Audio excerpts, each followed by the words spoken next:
இனி தமிழ்நாடு முதலமைச்சர் விஜய், தமிழக முதல்வர் ஜோசப் விஜய், மாண்புமிகு தமிழ்நாடு முதலமைச்சர் ஜோசப் விஜய்னு அழைக்கிற காலம் வெகு தொலைவில் இல்லை.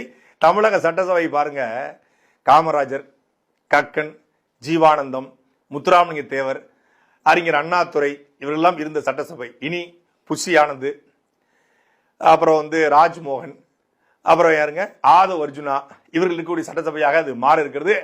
இவரெல்லாம் நமக்கு தெரிந்தவர்கள், தெரியாத பல செல்லூர் ராஜிகள், பல திண்டுக்கல் சீனிவாசன்கள் இன்னும் இருக்காங்க. நீங்க ஒரு செல்லூர் ராஜ் தானே பாத்தீங்க, ஒரு திண்டுக்கல் தானே பாத்தீங்க, இன்னும் 100 செல்லூர் ராஜிகளை பாப்பீங்க. அடுத்தடுத்து தமிழக சட்டசபை பயங்கரமா இருக்கும், ஃபன் மோட்ல இருக்க போகுது. அதாவது வைப் பண்ணுங்க புரோமைங்கல்ல, இனிதான் ரியல் வைப் இருக்கு, இனிதான் ரியலான பாலிடிக்ஸ் தமிழ்நாட்டில் தொடங்க போகிறது.